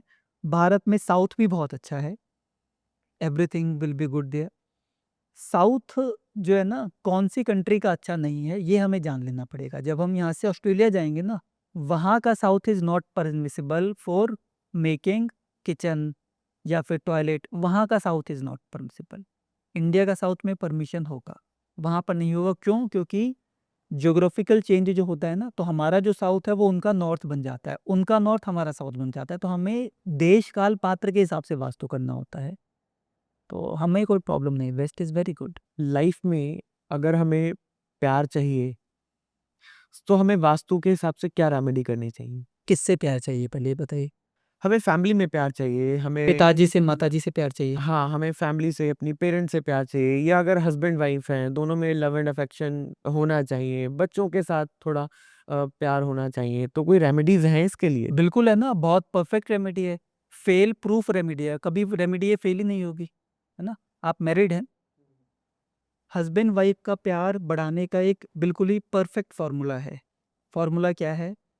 जब भी कोई ओकेज़न हो, आपकी वाइफ का बर्थडे हो, आपका बर्थडे हो, घर में कोई अच्छा सा फंक्शन है, आप अपनी वाइफ के लिए गिफ्ट लेकर जाइए। बढ़िया सा कोई गिफ्ट लेके जाइए एज़ पर योर कन्वीनियंस, और उनको दीजिए। वो अगर घर में कुछ आपकी चीज़ों में काम हाथ बटाते हैं, आपके लिए कुछ करते हैं, तो उनको एप्रिशिएट कीजिए। This is the biggest remedy. ये रेमेडी है, तो आप करके देखो। आप हमेशा गिफ्ट दो उनको, एवरी बर्थडे आप उनको गोल्ड चेन दो, डायमंड लगा हुआ रिंग दो, और आप बताना मुझे 2 साल में कि प्यार बढ़ा कि घटा ये है। तो आपने कॉमन चीज़ें बता दी जो घर का ये कॉमन सेंस वाली चीज़ें बताई। अब मैं आपको अनकॉमन बताता हूँ कि वाइफ़ की फ़ोटो को वेस्ट में लगा दो, आपका प्यार बढ़ेगा। अब वेस्ट में कौन देख रहा है वाइफ़ की फ़ोटो? मुझे अगर वाइफ़ अच्छी है तो सुबह उठूँगा, उसका चेहरा हँसता हुआ होना चाहिए ना। मैंने कल वाइफ़ से लड़ाई की, कल वाइफ़ का बर्थडे था, मैंने वाइफ़ को गिफ्ट नहीं दिया या टाइम नहीं दिया, इवन टाइम भी नहीं दिया, तो सुबह उठेगी तो वाइफ़ मुझसे लड़ेगी या मैं वेस्ट में जाके बैठ के उसकी फ़ोटो देखूँ, बताइए? कोई नहीं। लड़ेगी ना। तो फिर आप जो कॉमन सेंस है उसको अप्लाई करके आप उस चीज़ को, रिश्ते को ठीक करना है वो करो ना आप। आप वो चीज़ पूछ रहे हो कि मैं स्कूटी कैसे उड़ा सकता हूँ? स्कूटी कैसे उड़ेगी? यानी कि आप वास्तु में फ़ोटो इधर-उधर लगा दो वाइफ़ के, आपका रिलेशन ठीक। कोई बताता है कि ना शादी की एल्बम जो है आप पश्चिम दिशा में रख दो तो आपकी शादी बढ़ेगी। शादी बढ़ेगी मतलब क्या 2 शादियाँ हो जाएँगी या शादी में प्यार बढ़ेगा? अब कई बार क्या होता है कि किसी ने वेस्ट में एल्बम रखी और हस्बैंड या वाइफ में से किसी का अफेयर हो गया बाहर, तो वास्तु वाले बोलते हैं आपने वेस्ट में क्यों रखा? इधर तो शादी बढ़ती है, अब आपके हस्बैंड की दूसरी शादी होगी, हटाओ इसे यहाँ से। कोई बोलता है वेस्ट में रखो प्यार बढ़ेगा। बढ़ेगा क्या? बढ़ेगा वो जो आप अपनी वाइफ को दोगे, जो आपके हस्बैंड को मिलेगा। हस्बैंड बाहर से काम से आया है, अगर वाइफ हाउसवाइफ है या इवन वर्किंग भी है तब भी, देखिए सिंपल सी बात है, जितना अच्छे से वाइफ घर को संभाल सकती है, आप जितना मर्जी मेहनत कर लीजिए, आपके बस की ही नहीं है घर को संभालना। आप जितना मर्जी कोशिश कर लीजिए, और जितना ज़्यादा आप फिजिकली स्ट्रेंथ के साथ बाहर काम कर सकते हैं, स्पेशली इन भारत, उतना फिजिकल स्ट्रेंथ के साथ वाइफ नहीं कर सकती, है ना? तो वाइफ घर को संभालने के लिए ज़्यादा सुटेबल है। मैं ये नहीं कह रहा कि वाइफ को काम नहीं करना चाहिए। तो अगर हस्बैंड जो है बाहर से लड़ झगड़ के आया है, बॉस ने कुछ बोल दिया, घर में आ गया और वाइफ ने आते ही सारी शिकायतें बोलनी शुरू कर दी, यहाँ पर रिश्ता बिगड़ेगा ना। पर अगर वाइफ आते ही नींबू पानी दे या ठंडा शिकंजी बना के दे या व्यवस्था कर रखी हो, चाहे वो हो या ना हो, तो प्यार बढ़ेगा ना। आपको याद आएगी, आपको राहत मिलेगी घर पे आके। प्यार ऐसे बढ़ता है। अब मैं वास्तु में फ़ोटो लगा दूँ किसी की तो प्यार बढ़ेगा। फिर वो बोलते हैं कि 2 हंसों का जोड़ा लगा दो, उससे प्यार बढ़ेगा। हंस जो है एक-दूसरे को छोड़ते नहीं हैं। नहीं छोड़ते क्योंकि भगवान ने उनको ऐसा बनाया है। गाय घास खाती है क्योंकि भगवान ने उनको ऐसा बनाया है। तो आपको जैसा बनाया आप वैसा करो ना। प्यार करो, आपको तो दिमाग भी दिया है। यहाँ पर आपने शादी की एल्बम की बात करी है, तो मैं उसी चीज़ पे बात करूँगा कि हमें घर में शादी की एल्बम कहाँ रखनी चाहिए? एज़ पर वास्तु हमें कहाँ रखनी चाहिए शादी की एल्बम? देखिए शादी की एल्बम ना आपको अपने बेडरूम में रखनी चाहिए। आपका बेडरूम जहाँ पर भी है, चाहे नॉर्थ में हो, चाहे साउथ में हो, चाहे वेस्ट में हो, चाहे ईस्ट में हो, जहाँ आपका बेडरूम है वहीं पर शादी की एल्बम आपकी होनी चाहिए। किसी और बेडरूम में नहीं होनी चाहिए। क्या होता है कि आपने किसी और बेडरूम में रख दी, कोई और आपकी शादी की एल्बम देख रहा है, उसमें अच्छी चीज़ें हैं, खराब चीज़ें, वो बिना बात दिमाग में वो बातों को बनाएगा, फिर आपसे 2 बातें बोलेगा। इससे अच्छा आप अपने एल्बम को अपने पास रखो। कोई आया, आपने उसको दिखा दी शादी की एल्बम। शादी की एल्बम से प्यार बढ़ेगा, तो फिर तो जो फ़ोटोग्राफ़र हैं, जो शूट करते हैं और पहले एल्बम उनके पास रखी होती है, तो प्यार तो उनसे पहले हो जाना चाहिए। जो कई बार तो 1-1, 2-2 महीने तक एल्बम फ़ोटोग्राफ़र के यहाँ पर होती है, तो प्यार तो उनसे हो जाना चाहिए फिर। फिर तो वो जो वो फोटोग्राफर होगा वो तो हर दूसरे महीने उसको प्यार हो रहा है फिर तो। कैसा कॉन्सेप्ट है कि शादी के एल्बम से प्यार होगा? आपको जीते जाते जागते इंसान से प्यार होगा ना। तो बस मैं अभी एक रील देख रहा था जिसमें उन्होंने बताया कि शादी की एल्बम उन्होंने बेड के अंदर रखी हुई थी और उनकी शादी डिस्टर्ब हो गई। क्या ये सच है? नहीं, सच ही होगी। वो बेड के अंदर रखो चाहे कहीं पर भी रखो, अगर आप शादी में व्यवहार सही नहीं है आपका, तो आपकी डिस्टर्ब होगी होगी होगी डिस्टर्ब, क्यों नहीं होगी डिस्टर्ब? बिल्कुल सही बात है। और शादी के एल्बम आप कहीं पर भी रखो, कई बार तो क्या होता है, हस्बैंड जो है, आजकल वो रील मैं भी देखता हूँ वो वाली, कि ना हस्बैंड जो है वो शादी के एल्बम देख रहा होता है, रो रहा होता है। कई बार वाइफ आके पूछती है कि क्या हुआ, क्यों रो रहे हो, यादें आ गई? तो कह रहा है कि ना, नहीं मैं बस अपने आप को रोक रहा हूँ कि रुक जा रुक जा, इससे आगे मत बढ़, शादी की गोरी मत चढ़, मत शादी कर। मैं रोकना चाह रहा हूँ पर अब मैं बस रो सकता हूँ, रोक नहीं पा रहा अपने आप को। तो मुझे तो ऐसी रील्स भी होती, तो मजाक में काफ़ी सारे रील्स आते हैं। तो शादी के एल्बम से प्यार होगा, मेरे को समझ नहीं आ रहा। मतलब फोटो में तो सारी एक्ट्रेस बहुत अच्छी लगती हैं, तो वो प्यार है या अट्रैक्शन है, अफेक्शन है, ये समझ नहीं आता। मैरिटल प्रॉब्लम्स जो होती हैं, शादी में रुकावट आना या शादी ना होना, वास्तु हमें कैसे हेल्प करता है? यस, इसके अंदर हेल्प करता है। सबसे पहले तो आपको शादी में रुकावट आएगी कि नहीं आएगी, this is to be seen from astrology and numerology. पहला स्टेप तो वो हो गया। सेकंड स्टेप ये आता है कि आपकी शादी नहीं हो रही है तो क्यों नहीं हो रही है? अगर ऐसा कुछ वजह है तो आपके घर में वास्तु में ना कुछ छोटे मोटे चेंज करके, और छोटे मोटे जो चेंज होंगे वो स्ट्रक्चरल चेंज होंगे, वो पेंटिंग वेंटिंग नहीं, छोटे मोटे स्ट्रक्चरल चेंज होंगे, या फिर पेंटिंग का कलर चेंज करना होगा।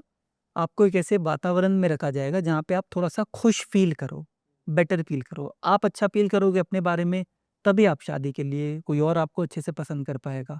तो वो चेंज करके शादी हो जाती है। आप अच्छे माहौल में रहो, आपका बेडरूम जो है अच्छी दिशा में होना चाहिए। आपका सिरहाना, बेडरूम में सबसे ज़रूरी होता है सिरहाना। सिरहाना नॉर्थ में नहीं होना चाहिए, साउथ की तरफ आप सिरहाना रखो। नींद अच्छी लो, हेल्थ पे ध्यान दो, तो शादी में जो रुकावटें हैं वो दूर हो जाएँगी। और अगर आपको कोई प्रोफ़ेशनल प्रॉब्लम है कि काम के बाद आप शादी करोगे, कई लोग होता है कि मेरा बिज़नेस सेटल हो जाएगा उसके बाद मैं शादी के लिए सोचूँगा। तो आपका बिज़नेस कब सेटल हो रहा है वो जान लो, पता लगे कि 20 साल बाद बिज़नेस सेटल हो रहा है, 15 साल बाद, आप 15 साल शादी नहीं कर रहे हो, फिर आपसे शादी करेगा कौन? तो वो सब चीज़ें एस्ट्रोलॉजी से देख लीजिए। वास्तु में छोटे-मोटे उपाय होते हैं, बहुत ही सिंपल से, उससे हो जाती है शादी। विवेक जी, कुछ लोग कहते हैं कि अ, वास्तु में कि हम टेप्स लगा लेते हैं अपने घर में, जहाँ पर हमारा वास्तु दोष है, वहाँ पर हम टेपिंग करके अपना वास्तु दोष ठीक कर सकते हैं, या लोग यहाँ तक भी बोलते हैं कि टेप लगा के हम करोड़पति बन सकते हैं। रेड टेप लगा ली, ब्लू टेप लगा ली, ग्रीन टेप लगा के अपने घरों में एंट्रेंस में लगा ली, वॉशरूम में लगा ली। तो क्या ये सही है? देखिए, अगर आपने करोड़पति बनना है तो बिना टेप के भी आप बन जाएँगे, टेप की ज़रूरत नहीं है। टेप की ज़रूरत होती है कि छोटे-मोटे ना वास्तु दोष को, जो दिमाग में वहम है उसको दूर करने के लिए हमने टेप लगा दिया, अब हमारा वहम दूर हो गया बस। अगर वास्तु दोष है तो तोड़ना ही पड़ेगा, टेप से वो ठीक होगा नहीं। और अगर कोई टेप लगा रहा है तो आप समझिए कि वास्तु दोष था ही नहीं।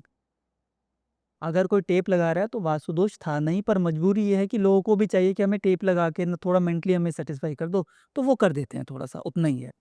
अब आपने बात की कि टेप से करोड़पति बन रहे हैं लोग। देखिए, मुझे नहीं पता करोड़पति बन रहे कि नहीं बन रहे। मैंने तो ये टेप कांड एक सुना था, वो वाला क्या कहते हैं, राज कुंद्रा का सुना था, टेप वाला जो आया था, बहुत ही बड़ा वो फैला था। अब वो उस वाले टेप की बात कर रहे हैं कि उस टेप से करोड़पति बनते हैं, तो वो तो फिर बन ही सकता है कोई भी, उनका तो बिज़नेस ही था ना वो टेप का बनाना, बनवाना और वीडियोज़ को प्रमोट करना। अब ये उस वाले टेप की बात कर रहे हैं, तो फिर पता नहीं, और हो भी सकता है क्योंकि ये बोलते भी रहते हैं कि ऐसे ये एक्टर मेरा क्लाइंट है, ये एक्ट्रेस मेरी क्लाइंट है, तो फिर ये टेप उस वाले टेप की बात कर रहे होंगे। ये इस वाले टेप की बात नहीं कर रहे। इनसे स्पेसिफिकली पूछना पड़ेगा कि भाई साहब आप कौन से टेप की बात कर रहे हो? राज कुंद्रा वाले टेप की बात कर रहे हो या ये रेड टेप की बात कर रहे हो? तो रेड टेप से तो कोई नहीं बन रहा, राज कुंद्रा वाले टेप से बन रहे हैं। अब पता नहीं, अब ये तो फिर यही बताएँगे। और क्या, अब सीरियसली अब वो तो बने हैं ना, वो तो सबके सामने है, वो तो टेप से ही बने हैं वो। और वो तो कोर्ट ने प्रूव किया है, करोड़ों का बिज़नेस है उनका। They have earned money tape से। तो ये बिल्कुल ठीक बोल रहे हैं, पर ये बीच में ना बातों को खा जाते हैं। बस ये है। विवेक जी, हार्ट अटैक और वास्तु का क्या संबंध है? अगर आपके घर के वास्तु में प्रॉब्लम है, एनर्जी कम है, तो आप लो फ़ील करेंगे। आप लो फ़ील करेंगे तो आपके अंदर ना काम करने की, चलने-फिरने की या और चीज़ों को करने की ना ज़ील कम हो जाएगी, एनर्जी कम हो जाएगी। तो उसको ठीक करने के लिए वास्तु में छोटे-मोटे से उपाय हैं कि आपको कहाँ पर उठना चाहिए, कहाँ बैठना चाहिए, घर में कौन-सी डायरेक्शन में आप अपना टाइम स्पेंड करो और अगर आपको घर में वो चीज़ नहीं मिल रही है, तो पार्क में जाके आप करो। तो उससे आपका ये प्रॉब्लम ठीक हो सकता है। Heart attack is not directly associated with vastu, it is associated with the energy of your house और वो बहुत सालों में जाके फ़र्क डालता है, अगर ऐसा होता है। जैसे अगर मैं अब आपसे पूरा एग्ज़ाम्पल बात करूँ कि अगर आपके घर में सीपेज है बहुत ज़्यादा, सीपेज क्या होते हैं कि दीवारों के अंदर कोई प्रॉब्लम है, पानी है, अब वो रिस-रिस के ना वो स्मेल भी आने लगती है, फिर उधर फंगस की कीड़े वो लगने लग जाते हैं। उससे क्या होता है कि जो हवा है ना वो थोड़ी दूषित हो जाती है। वो दूषित हवा आप लेते रहेंगे तो फिर आपकी हेल्थ में धीरे-धीरे, धीरे-धीरे प्रॉब्लम हो सकती है। पहले आपका स्टमक बिगड़ेगा, विंड पाइप में प्रॉब्लम होगी, हेल्थ खराब होगी, गैस की प्रॉब्लम होगी और मेन जड़ हार्ट अटैक का क्या है? हार्ट अटैक का मेन जड़ क्या है? दिल टूटना थोड़ी है। आपको जो वो है ना एसिड आपके शरीर में, वो मेन प्रॉब्लम है। अगर आपको एसिड नहीं है, गैस नहीं बनती है, तो आपको हार्ट अटैक ज़िंदगी में नहीं आएगा। तो ये प्रॉब्लम है। तो आप उसको वास्तु के नियम से आप ठीक कर सकते हैं। वो बहुत सरल है, वो आप करिए तो वो ठीक हो जाएँगे। डायटीशियन तो कभी आपका घर का वास्तु नहीं देखने आते ना। न्यूट्रिशिस्ट जो होते हैं, जो न्यूट्रिशन से बचाते हैं आपको, बताते हैं आपको या डायटीशियन जो होते हैं, जो आप बताते हैं, वो आपके घर का वास्तु तो नहीं देखने जाते। वो तो आपको डाइट से ठीक कर रहे हैं। तो या तो वो गलत हैं, फिर तो जितने भी वर्ल्ड के डायटीशियन हैं, उनके सारे डाटा फेक हैं फिर, सिर्फ़ वास्तु का ही डाटा ठीक है। तो ये होलिस्टिक अप्रोच है, सब कुछ काम करता है। उसमें से वास्तु एक छोटा-सा पार्ट है। येस, काम ज़रूर करता है हेल्थ में अच्छा काम करता है वास्तु। किसी को घर में किसी चीज़ की एडिक्शन है, वो चाहे लिकर्स की हो, चाहे किसी भी चीज़ की एडिक्शंस होती हैं अगर, तो क्या हम वास्तु से वो ठीक कर सकते हैं? देखिए, वास्तु जो है ना फ़र्क डालता है आपके मेंटल हेल्थ के ऊपर, इमोशनल हेल्थ के ऊपर। येस, हम वास्तु में कुछ चीज़ें बताकर, जैसे मैंने अभी बताया कि किस जगह पर उठना-बैठना चाहिए आपको घर में, वो बताकर, समझाकर कुछ योग आसन वगैरह बता के आपको आपकी हेल्थ को, आपकी मेंटल हेल्थ को, आपके एडिक्शन को ठीक किया जा सकता है। But again, addictions is to be seen from your astrology, numerology and palmistry. वहाँ से देखना पड़ेगा। फिर वहाँ से देखकर पहले वहाँ की रेमेडी आपको देनी पड़ेगी। उसके बाद साथ-साथ हमें वास्तु करना पड़ेगा। सिर्फ़ वास्तु नहीं, वास्तु भी यस, वास्तु को भी हम अप्लाई करके कर सकते हैं। बट एस्ट्रोलॉजी, न्यूमरोलॉजी देखना ज़रूरी है और आपके वास्तु एक्सपर्ट को ये आना चाहिए। वो नया नहीं होना चाहिए इसमें कि 2 साल पहले आया हो, 4 साल पहले आया हो, एटलीस्ट कुछ एक्सपीरियंस हो उसके अंदर। सिर्फ़ बड़ी-बड़ी बातें नहीं हो कि मैंने ऐसा करके या मैं हेल्थ के पैसे नहीं लेता, ये वाले वास्तु वाले नहीं चलेंगे आपको।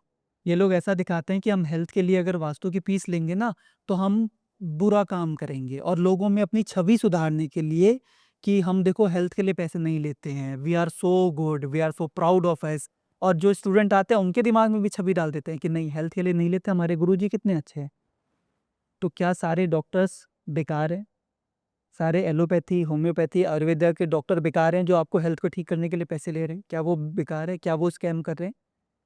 इसका मतलब तो इनडायरेक्टली यही बोलने की कोशिश कर रहे हैं ना कि जो आपसे हेल्थ के लिए पैसे ले रहा है दे आर नॉट गुड। ये चक्कर है। आपके ना इमोशन के साथ खेलते हैं, भोली जनता और अपना काम बनता, वो इनका काम है। फाइनेंशियल गेन्स के लिए, अपने फाइनेंस को इंक्रीज़ करने के लिए कोई वास्तु टिप है आपके पास? ये फाइनेंशियल गेन की टिप देने से पहले मैं आपको थोड़ा बताऊँगा कि भारत में और वर्ल्ड ओवर आपने कुछ ऐसे कोचेस के नाम सुने हैं जो फाइनेंशियल कोचेस हैं, बिजनेस कोचेस हैं, सुना है आपने ना? बहुत सारे लोग हैं और आपको पता है सबसे ज़्यादा पैसा जो है फाइनेंशियल कंसल्टेंट कमा रहे हैं आज के टाइम पे।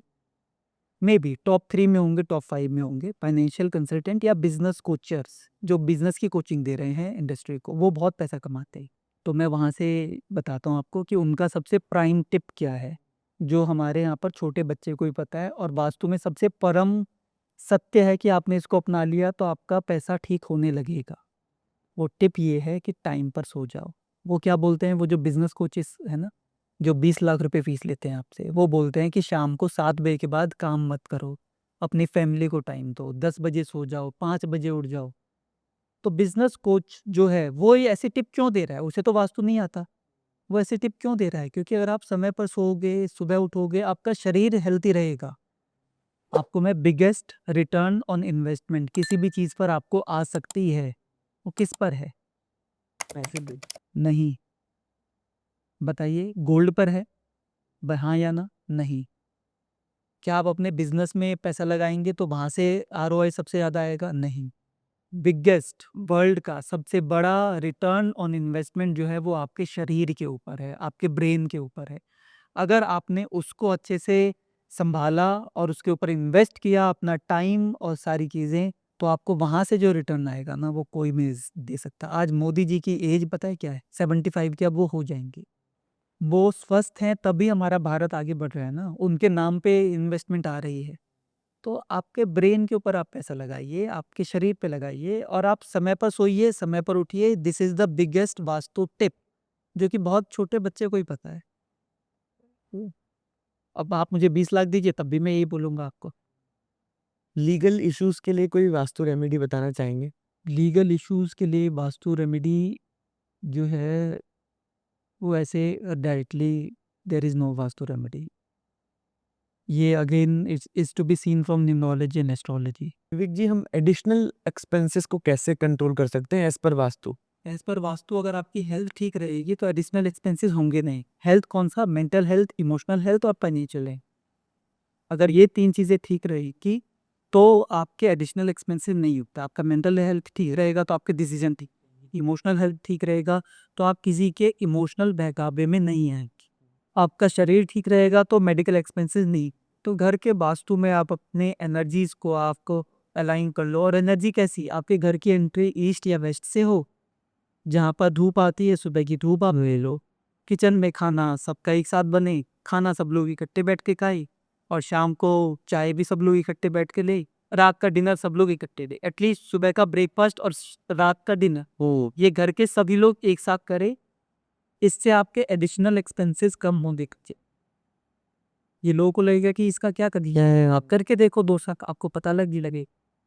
लोग कर नहीं, हर कोई अपने बेडरूम में आते हैं कि कहाँ होता है। आपका कोई स्टडी टेबल है, हो सकता है कि आप भी करते हो कितने की आप कोई काम कर रहे हैं वहीं पे आपने खाना मंगा लिया, काम करते हुए खाना खा रहे हैं, ना खाने का दिमाग है ना काम का दिमाग। जब आप अपनी बाइक के साथ बैठ के खाना खाएंगे तो 2 बातें डिस्कस हों, आपको समझ में आएगा, खाने की आप तारीफ करोगे, ये एफर्ट्स आपकी बाइक ने डाले हैं। फिर अगेन बैक टू वहीं पर हम पहुंचे कि रिलेशन ठीक हो। बेसिक घर में आप जाओ आपको हंसता खेलता परिवार मिले। घर क्यों है? घर हमारा इसलिए है कि हम बाहर की लड़ाई को लड़के जब घर पहुंचे तो हम सुकून फील करें।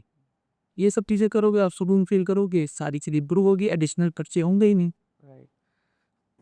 मुझे लगता है आपको ना ये जो बातें हैं ऐसी लगती हैं कि ये तो कोई बाबा भी आदि तक के बैठ के बोल रहा है कि ये सब कुछ आपके अंदर है फिर हम वास्तु करें, ऐसे वाला के ला रहा होगा। विवेक जी, हम अपने घर में नेगेटिव एनर्जीज को कैसे फील कर सकते हैं? अगर हमारे घर में नेगेटिव एनर्जी है तो हमें कैसे पता लग सकता है, और क्या हम उन नेगेटिव एनर्जीज को वास्तु से ठीक कर सकते हैं?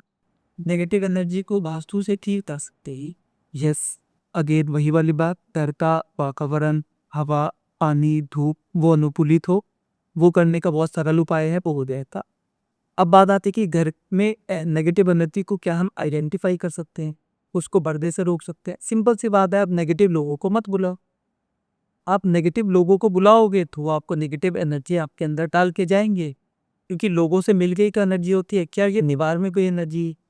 आप इस जगह पे और लोगों के साथ भी बैठिए तो जैसा फील आपको मुझसे बात करके हो रहा है, चाहे वो नेगेटिव हो या पॉजिटिव हो, दूसरे के साथ तो वैसा फील नहीं होगा। या तो अच्छा फील होगा या बुरा फील होगा। सिंपल सी बात है। तो एनर्जी हमारे अंदर है। तो आपके घर में जो लोग आने चाहिए they should be positive. Positive मतलब कि नॉर्मल व्यक्ति इंसान होने चाहिए, कोई आपको ठगने नहीं आया हो। अब ठगना हम कहाँ से देखेंगे? ठगना हम पकड़ते हैं आपके पाँव से। जो ठग होगा ना उसका पाम देखेंगे आपको पता चल जाएगा कि ये व्यक्ति ठग है। उसकी डेट ऑफ बर्थ में उसके ठगने का वो है। अब डेट ऑफ बर्थ तो आप किसी से पूछ नहीं सकते, कोई आए तो आप उसे हाथ मिलाइए, उसका पाम किसी तरीके देख लीजिए। अगर उसकी ये वाली मेरी टेढ़ी मेढ़ी है तो वो ठग है। एंड नेगेटिव एनर्जी आपके अंदर डालती जाएगा। ये वाली उंगली ज़्यादा ही छोटी है तो वो ठग है। बस ये है। थक को पहचानिए, उससे दूर रहिए। हमें क्यों थक से क्यों नेगेटिव एनर्जी करनी। नहीं, बिल्कुल। And thank you so much for coming. अच्छा लगा, आज हमने वास्तु के बारे में बहुत सारी चीज़ें समझने की, कुछ डीप डाइव किया है। टेक्निकली हमने वास्तु को समझने की कोशिश करी है। बिल्कुल ठीक है, मुझे बहुत अच्छा भी लगा क्योंकि जनरली क्या होता है कि हम हमेशा ना जोन की बात करते हैं कि ईस्ट में, वेस्ट में, तो आपने जो विषय पकड़ा ना कि ईस्ट वेस्ट तो सबको पता ही है, वो हर जगह लिखा ही हुआ है। उसके आधी ही कहानी कि में सब कन्फ्यूज होते हैं, तो हमने उसको टच नहीं आने की बहुत अच्छी बात। मैं आशा करता हूँ हमारे व्यूअर्स को भी आज का एपिसोड, वास्तु के ऊपर ये जो एपिसोड हमने आज शूट किया है, बहुत अच्छा लगा होगा। आप अपने फ्रेंड्स के साथ और फैमिली के साथ इस एपिसोड को ज़रूर शेयर करें, और विवेक जी के लिए अगर कोई सवाल है तो आप कमेंट बॉक्स में ज़रूर ड्रॉप कीजिएगा। और मिलते हैं हम अब अगले एपिसोड में। Thank you so much.